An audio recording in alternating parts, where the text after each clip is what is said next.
E nos coloquemos em pé para a leitura da palavra de Deus, a partir do versículo 32. Hoje de manhã eu quero falar sobre a generosidade dos primeiros cristãos, a generosidade da primeira igreja que nasceu, que surgiu sobre a face da terra.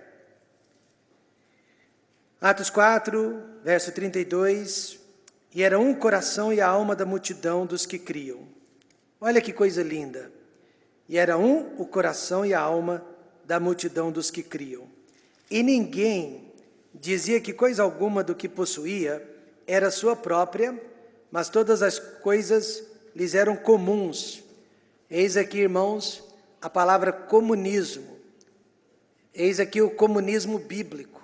Eis aqui o comunismo cristão, não o comunismo político que conhecemos nos dias de hoje. E os apóstolos davam com grande poder testemunho da ressurreição do Senhor Jesus, e em todos eles havia abundante graça.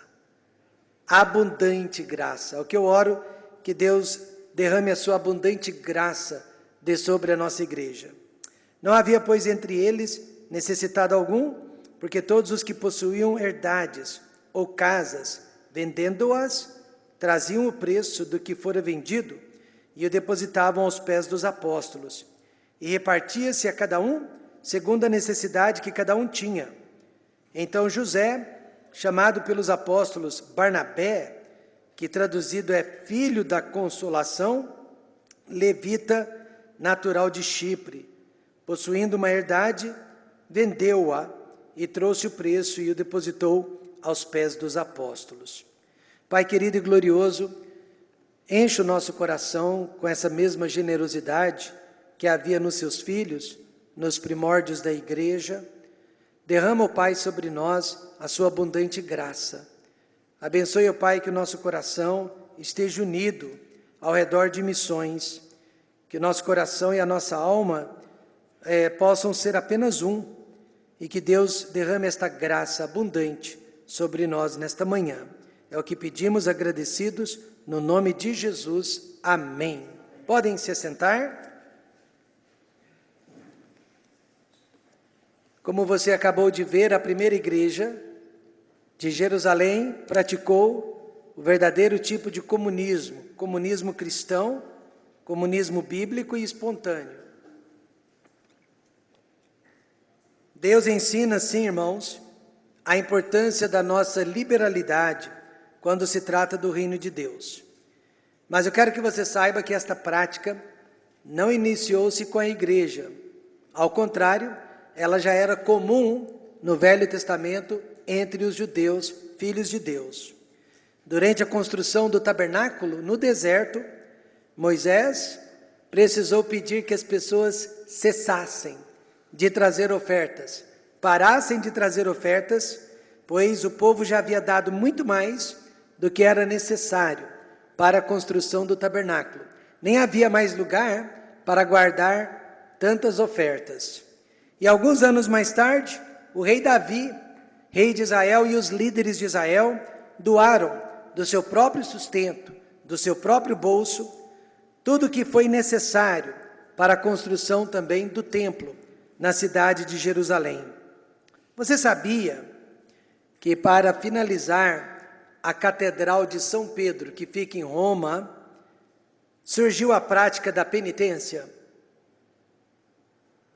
Você sabe que demorou muitos e muitos anos para aquela construção se finalizar, o dinheiro acabou, e a igreja de então teve a ideia de criar a penitência, e prometeu que para cada moedinha que era doada para aquela construção, um pecado seria perdoado no céu. Eu não sei de onde eles tiraram essa ideia, né? Mas deu certo. Deu certo porque as pessoas voltaram a fazer doações e aquela igreja foi finalizada. O interessante é, por causa desta promessa, o povo doou como nunca. E hoje aquela catedral é considerada uma das obras de artes mais lindas deste mundo. Isso prova, então, que na maioria das vezes as pessoas só são generosas se elas sabem que vão ganhar algo em troca. se elas serão de alguma forma beneficiadas. Agora, olha que diferença. Os irmãos de Jerusalém não estavam sendo coagidos a dar.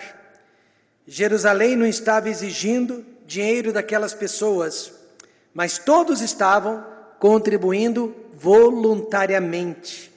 Eu gosto muito desta palavra, voluntariamente. Agora eu quero que você veja comigo o que causou a generosidade, a união material entre aqueles primeiros cristãos. A primeira razão é esta: eles estavam vivendo em comunhão espiritual. Meus amados irmãos, não existe comunhão, muito menos espiritual, quando nós nos ausentamos, quando nós estamos fora do arraial. Não há comunhão espiritual quando nós não estamos presentes. Você, estudando o livro de Atos, perceberá que a igreja estava unida todos os dias da semana. Todos os dias da semana, não só nos templos, mas também dentro de suas próprias casas. Atos 2:42 diz: e perseveravam na doutrina dos apóstolos e diga alguém, comunhão. E perseveravam na doutrina dos apóstolos e na comunhão, e no partir do pão e nas orações. Se eles tinham que perseverar naqueles dias, que não havia, comunicação digital, transporte público, muito mais nós nos dias de hoje. Com tantas distrações, precisamos perseverar também na nossa comunhão. E a palavra comunhão é a palavra koinonia, no grego, que significa, dentre muitas coisas, participação. Quando nós cantamos participe, participe, participe, nós estamos falando de comunhão, comunhão, comunhão. Comunhão e distribuição. Koinonia também quer dizer contribuição. A igreja que tem koinonia é a igreja que ora, é a igreja que visita, é a igreja que contribui, é a igreja que participa, é a igreja que prega a palavra de Deus em união. E o que precisamos para termos koinonia na nossa igreja? Primeiro, você não vai gostar disso, mas nós precisamos de perseguição. Nós precisamos de perseguição. Deus permite desapontamentos, Deus permite frustrações e Deus permite certas provações para aumentar a nossa capacidade de comunhão, aumentar o nosso interesse uns pelos outros, para provar o nosso amor pelo seu povo. Veja o que estava acontecendo com aquela igreja em Atos 4:21. Mas eles ainda os ameaçaram mais, e não achando motivo para os castigar, deixaram-nos ir, por causa do povo, porque todos glorificavam a Deus pelo que acontecera. O que acontecera? Os políticos e os sacerdotes começaram a perseguir os apóstolos, os líderes da igreja e os membros da igreja recém-chegada. Mal sabiam aqueles homens que a perseguição, ao invés de enfraquecer, ao invés de desanimar, estava fortalecendo mais ainda o ministério daquela igreja.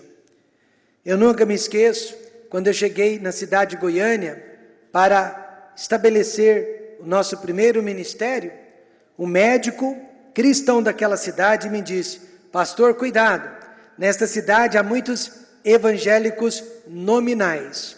Ser evangélico virou moda, virou uma tradição na nossa cidade, pastor, mas nem todos eles sabem exatamente o que estão fazendo. Pastor, nós precisamos de uma perseguição religiosa em Goiânia. Nós precisamos de uma perseguição para purificar nossas igrejas. Eu sei que as igrejas vão ficar vazias, mas elas vão ficar mais fortalecidas. Nunca me esqueço do que aquele médico me disse. Você sabe que a ex-União Soviética perseguia os cristãos, matavam os cristãos, eles eram encontrados nas matas, adorando a Deus, fazendo cultos de adoração, e muitas vezes eles eram castigados até a morte, se não negassem o seu cristianismo. O ex-padre, Dr. Aníbal Pereira dos Reis, Eu era criança, mas ouvia ele dizendo que o nosso país precisava de uma perseguição religiosa. Só assim nós iríamos crescer mais fortes e ainda, que com menos pessoas, mas nós iríamos crescer mais fortes. Perseguição, então, irá nos unir, perseguição irá nos purificar, e perseguição irá revelar o joio no meio do trigo. Agora, não me leve a mal, nós não somos masoquistas, nós não gostamos de sofrer, mas sabemos, irmãos, e temos certeza que o sentimento faz parte dos nossos corações. Então, o que nós sentimos é tão importante quanto o que nós pensamos. E nessas horas de perseguição, nossos sentimentos serão provados e purificados. Veja só o que Jesus disse: bem-aventurados sois vós, quando vos injuriarem e perseguirem, e mentindo, disserem todo mal contra vós, por minha causa. Isso se chama perseguição. Graças a Deus, nesta manhã você e eu vivemos num país de liberdade. Amém, irmãos? Nós temos a liberdade de acordar pela manhã, colocar a Bíblia debaixo do nosso braço e pegar o nosso carro, ou ônibus, ou Uber, ou a bicicleta, ou até mesmo a pé, e ir rumo à casa de Deus. E entrar naquela casa, adorar a Deus sem nenhum medo, sem nenhum constrangimento.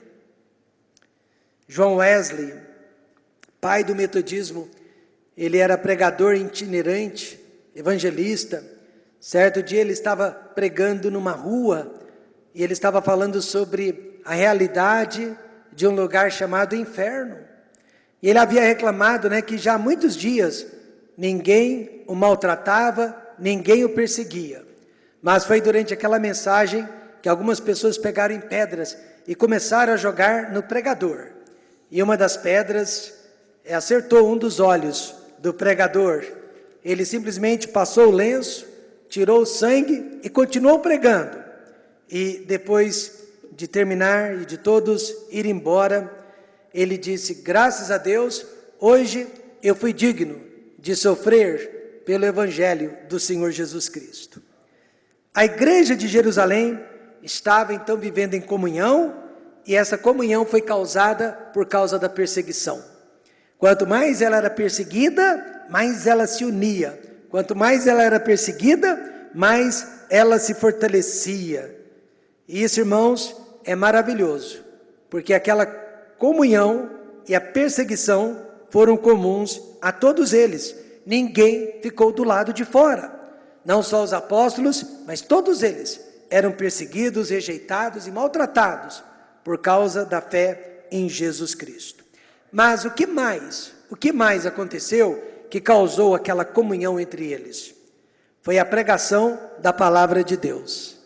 Sabe, uma das coisas que eu mais gosto de ouvir, alguns novos convertidos aqui já disseram isso: pastor, eu não vejo a hora de ir para a igreja para aprender mais sobre a palavra de Deus. Amém, irmãos? Uma dessas pessoas me disse: pastor, eu estou me deliciando com o conhecimento da palavra de Deus. Eu anoto tudo e chego em casa e estudo ainda mais. É maravilhoso quando as pessoas ainda têm fome e sede pela palavra de Deus. E é esta fome, esta sede pela palavra de Deus que causa união e comunhão entre nós. Ainda que, a igreja seja atrativa, materialmente falando, porque Deus tem nos dado um prédio lindo, conforto com ar-condicionado, ainda que tenhamos uma boa música que glorifica a Deus, talvez nada seja mais importante que estar na igreja, senão para ouvir a palavra de Deus, senão para conhecer mais da palavra de Deus. Veja, Atos 4:33 diz: e os apóstolos davam com grande poder testemunho da ressurreição do Senhor Jesus, e em todos eles havia abundante graça. Essa graça era abundante porque eles ouviam a palavra de Deus e eles criam. Então a mensagem principal dos apóstolos era Cristo, Cristo ressurreto. Amém, irmãos? Cristo vivo. Eles não pregavam sobre política, eles não ficavam pregando sobre atividades comunitárias ou obras sociais, mas eles pregavam Jesus Cristo crucificado, sepultado e ressurgido dentre os mortos. E quanto mais eles falavam do Cristo vivo, mais aquelas pessoas ficavam animadas, entusiasmadas, mais elas queriam ficar perto uma da outra, mais elas queriam se ajuntar para ouvir sobre Jesus Cristo. Às vezes, raramente, mas às vezes, eu ligo a televisão para ouvir um desses teleevangelistas, ou até mesmo o rádio, para ouvir, as pregações, e eu vejo que os pregadores, eles não estão mais falando de Jesus, eles não estão mais pregando Jesus, eles estão falando de muitas coisas, eles falam mais sobre o diabo do que sobre Jesus. Porém, Paulo disse, e aqui nós estamos dizendo também, mas nós pregamos a Cristo crucificado. Amém, irmãos? Nós pregamos a Cristo nesta igreja. Nunca me esqueço, de um rapaz que tinha sido chamado para pregar a palavra de Deus. Ele foi para o seminário, aprendeu sobre homilética. Ele preparou um grande sermão para pregar na igreja de seu pai. E antes de pregar, ele leu a mensagem para o pai, que também era pregador. E o título da mensagem era este: A Teoria Cinética da Expiação. Alguém entendeu alguma coisa? A Teoria Cinética da Expiação. Ninguém entendeu nada, sobre este título. Aí o pai dele leu o sermão, olhou para o filho e disse: filho, vamos rasgar este sermão, vamos queimar esse sermão, e escreva outro que glorifique o Senhor Jesus Cristo. Naquela hora o moço foi, queimou o sermão dele, queimou o orgulho dele também, amém, irmãos? E escreveu um outro sermão mais simples, falando apenas sobre a morte do Senhor Jesus Cristo. Então eu quero dizer nesta manhã que nada vai causar mais comunhão entre nós, mais ajuntamento entre nós, do que a pregação sobre a pessoa e a obra do Senhor Jesus Cristo.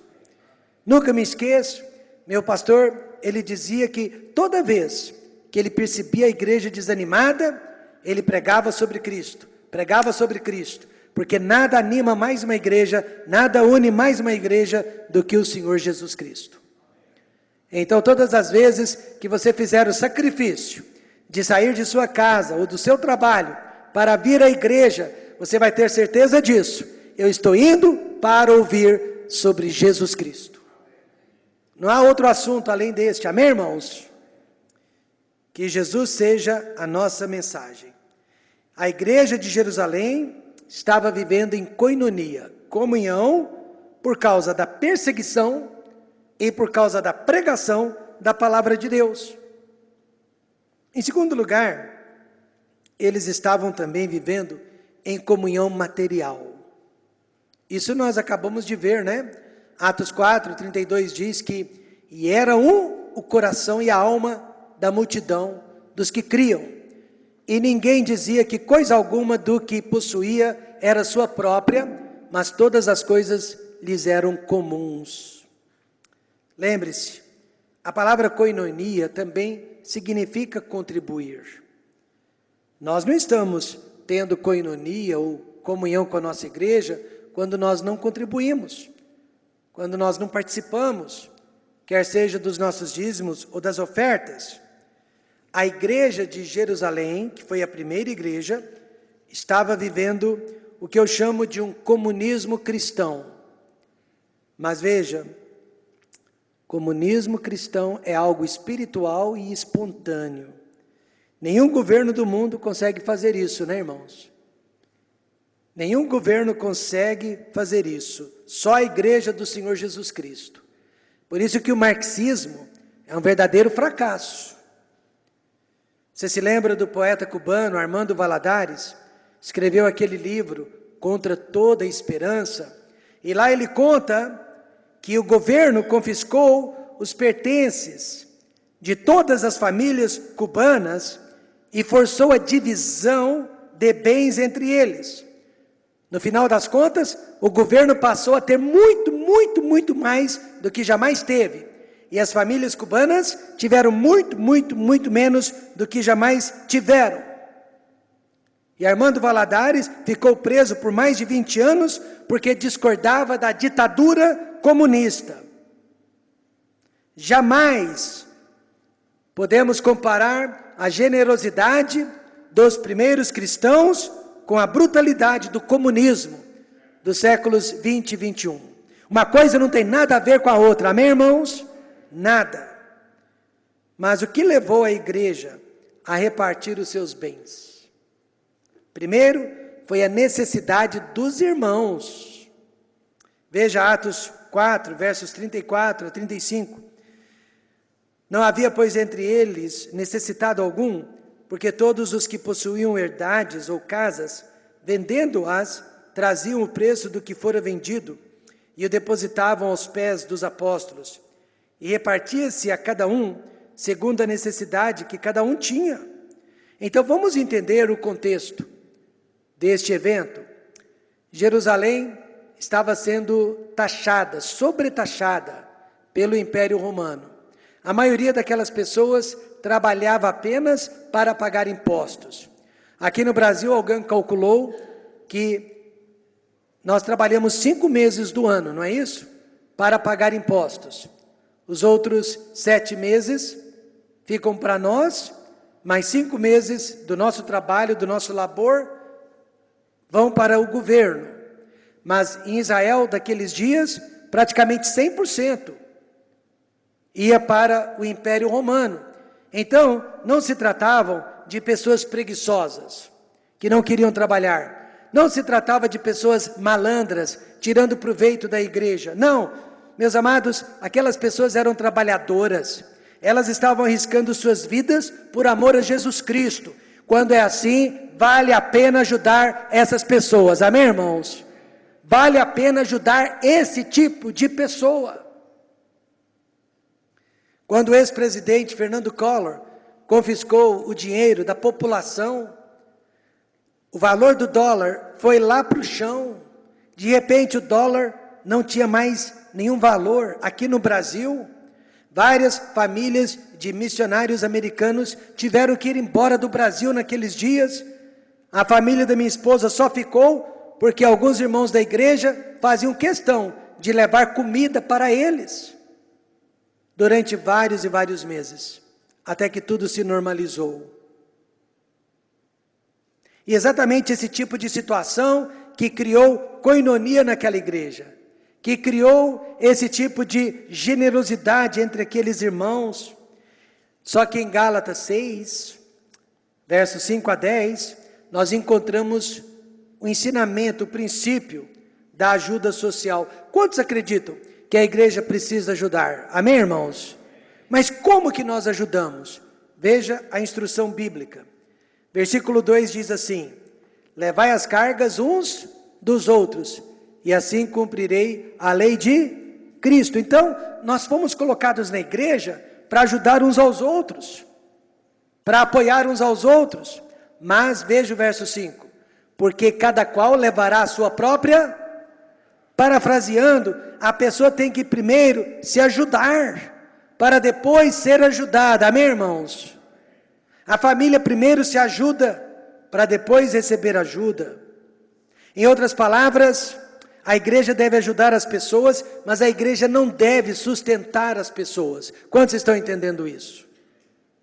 E veja o que diz o verso 10 agora.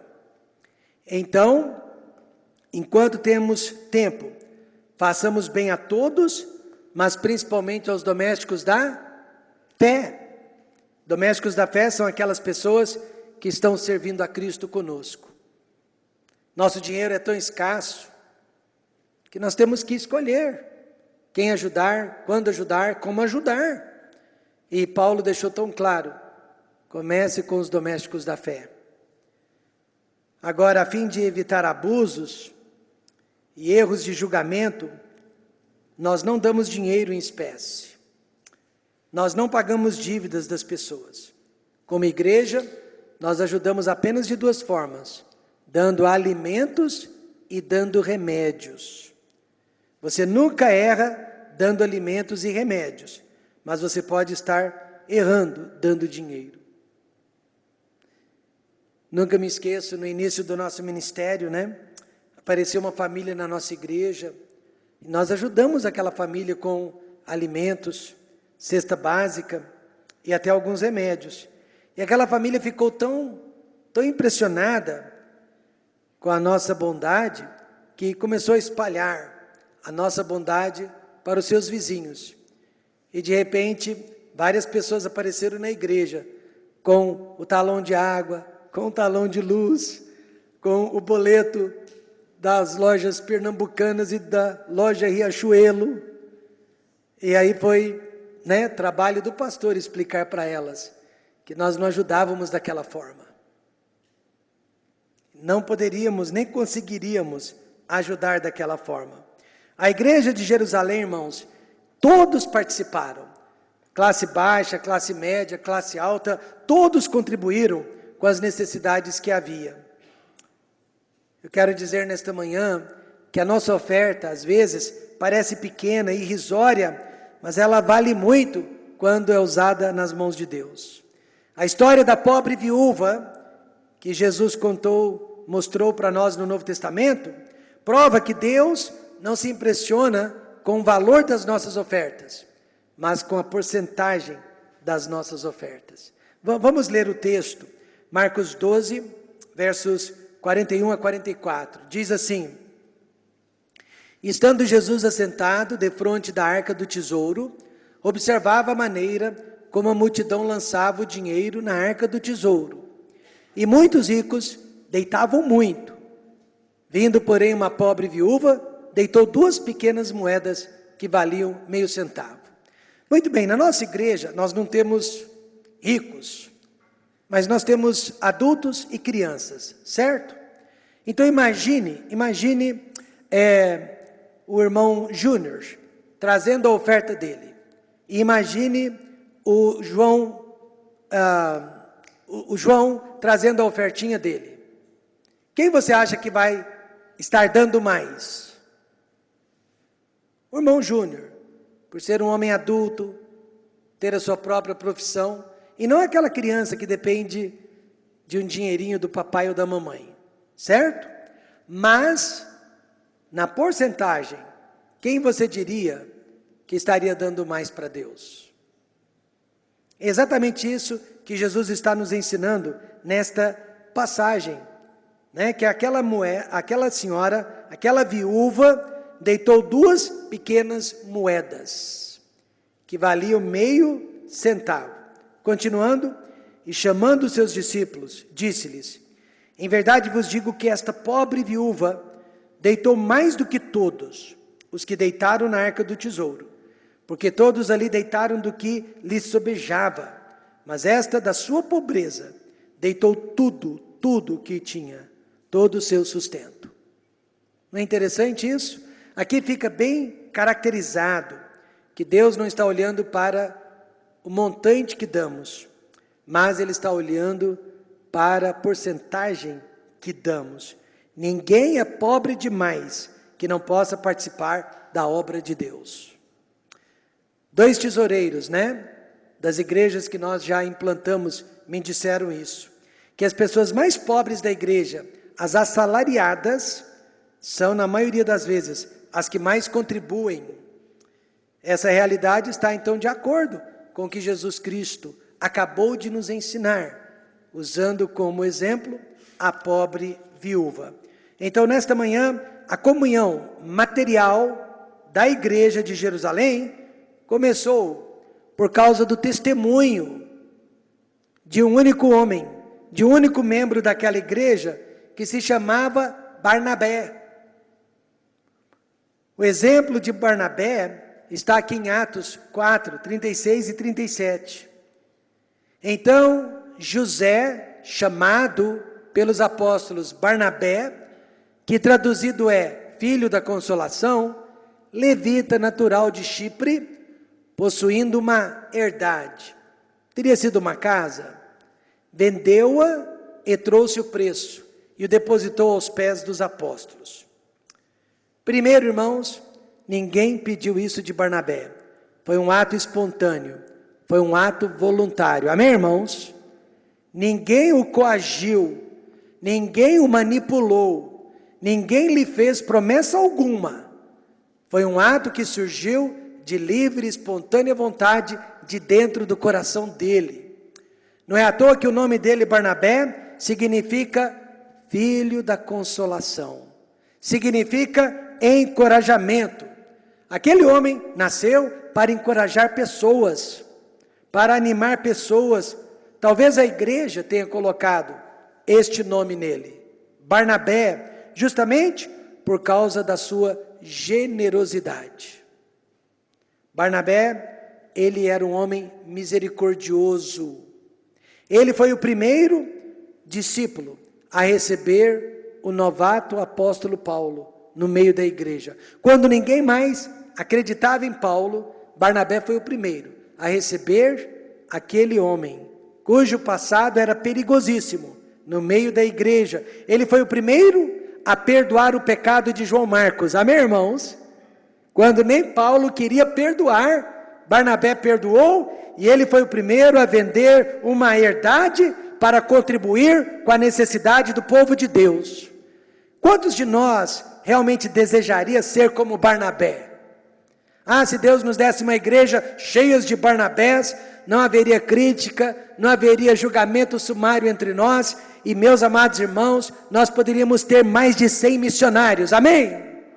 Se Deus levantasse uma igreja de Barnabés. Barnabé não podia ver ninguém sofrendo, passando por necessidades que ele queria ajudar. Veja o que Jesus disse em Mateus 25:40. Em verdade vos digo que quando fizestes a um destes meus pequeninos irmãos, a mim o fizestes. A mim o fizestes. Então, com todo o respeito que eu e você temos, pelos nossos missionários, não é por causa deles, é por causa de Jesus Cristo. Certo membro da igreja, muito curioso, perguntou para o pastor: pastor, onde que fica o céu? Tentando testar o conhecimento do pastor, e o pastor sabiamente respondeu: conhece aquela viúva idosa que mora sozinha na favela, tal lugar, tal endereço? Conheço, pastor. Me faça um favor, compre uma cesta básica e leve de presente para aquela pobre viúva que mora sozinha. Aí você vai descobrir onde fica o céu. Ele fez o que o pastor sugeriu, comprou a cesta, levou na casa daquela pobre viúva. Uma semana depois, ele e o pastor se encontraram, e o pastor perguntou: como é que foi a sua visita? E ele disse: aleluia, pastor, agora eu sei onde fica o céu. E eu permaneci lá por cerca de 15 minutos. Sabe onde fica o céu? O céu fica na nossa generosidade, amém, irmãos? Quanto mais Barnabé nós somos, mais perto do céu nós estamos. Exatamente isso que a Bíblia ensina. Jesus disse que melhor coisa é dar do que receber. Barnabé entendeu isso, e muitos seguiram o exemplo dele. Mas infelizmente, a generosidade de Jerusalém não teve um final muito feliz. Satanás odeia tudo de bom que esteja acontecendo na igreja. Ele faz de tudo para impedir a obra do Senhor. Podem perceber que sempre que estamos antecedendo uma conferência missionária, coisas estranhas acontecem. Percebam isso. Percebam isso. Sempre que estamos prestes a uma conferência missionária, coisas estranhas acontecem. Dentro da igreja sempre haverá o perigo da falsa generosidade. Não aqui, porque aqui nós, pastores, não temos acesso aos números. É nossa prerrogativa, mas nós abrimos mão dela. Nós não sabemos quem são os dizimistas, e muito menos os valores que são dados. Isso é entre você e Deus. A menos que você me conte, eu não fico sabendo. E não preciso ficar sabendo. Mas existe o perigo da falsa generosidade. Veja o que aconteceu naquela igreja. Mas, sempre existe um mas, né? Um certo homem chamado Ananias, com Safira, sua mulher, vendeu uma propriedade. E reteve parte do preço, sabendo-o também sua mulher. Ela era conivente. E levando uma parte, a depositou aos pés dos apóstolos. Espera aí, qual foi o problema aqui? O problema é que eles mentiram, dizendo para Pedro, olha, vendemos uma casa, ela custou 20 mil reais, e nós estamos te dando 20 mil reais. Estamos doando tudo. Eles não tinham que fazer isso. Ninguém pediu que eles fizessem isso. Eles não tinham nenhuma obrigação de fazer isso. Mas sabe por que fizeram? Porque eles viram a glória de Barnabé, e eles queriam aquela glória para eles. Eles viram como que a igreja amava Barnabé, seguia Barnabé, e eles queriam a mesma glória para eles. Achando então que se dessem dinheiro para a igreja, seriam amados, da mesma forma pela igreja. Este casal foi o oposto de Barnabé. Talvez eles até fossem salvos, mas eles mentiram, dizendo que estavam dando tudo, quando na verdade o casal reteve parte daquele dinheiro. Eles não foram então punidos porque não deram tudo. Eles foram punidos porque mentiram. Deus não obriga ninguém a contribuir. Deus quer que nossa contribuição seja sempre espontânea. Mas veja que a mentira é um pecado contra Deus. Pedro disse assim para eles, no verso 3, Ananias, por que encheu Satanás o teu coração para que mentisses ao Espírito Santo e retivesses parte do preço da herdade? Por que você mentiu que estava dando tudo, quando na verdade não estava dando? Satanás havia sido o causador de tudo aquilo. Ele instigou a mentira no coração daquele casal. Satanás é mentiroso, pai da mentira. Ele quer que a igreja esteja cheia de mentirosos, e ele quer que a mentira possa surgir do púlpito da igreja. O casal queria impressionar as pessoas, mas conseguiram impressionar Deus com a mentira. Veja, Jeremias 45:5 diz, e procuras tu grandezas para ti mesmo? Não as procures. Pior coisa que tem é você querer se engrandecer, não procure por isso. Primeiro, aquele casal não tinha que vender a sua herdade. Segundo, aquele casal não era obrigado a dar tudo, mas eles queriam glória, eles queriam grandeza. A mentira ou a falsidade é um pecado muito sério. Veja o que diz Efésios 4:25. Por isso deixai a mentira e falai a verdade cada um com o seu próximo. Por quê? Porque quando você mente, você não está mentindo apenas contra Deus. A mentira é um pecado também contra nós mesmos. Atos 5:5-10 diz que a mulher dele também veio a morrer. E Ananias, ouvindo estas palavras, caiu e expirou, e um grande temor veio sobre todos os que ouviram isto. E logo caiu aos seus pés a mulher dele e expirou. E entrando os moços, acharam-na morta e a sepultaram junto do seu marido. Ananias e Safira, né? Além de terem perdido o dinheiro que deram para a igreja, perderam a própria vida. Você sabia que a mentira custa muito caro? Olha o que as pessoas já perderam por causa da mentira. Perderam empregos, perderam amizades, perderam a confiança das pessoas, perderam o valor de um bom nome, perderam as bênçãos de Deus e perderam a própria vida. Terminando, ninguém precisa dar mais do que ninguém. Não há uma competição sobre isso. Ninguém precisa ser mais generoso do que ninguém. Basta ser generoso e seguir as instruções da palavra de Deus.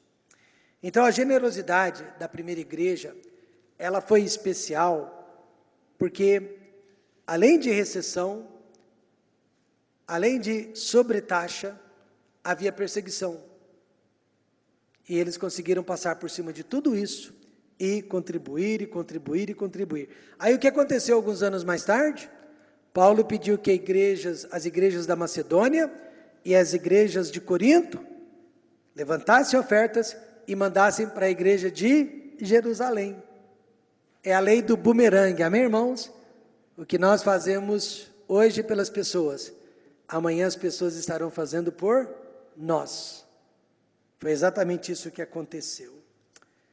Eu quero terminar lendo 2 Coríntios 9, versos 7 a 8, sobre ofertas e dízimos.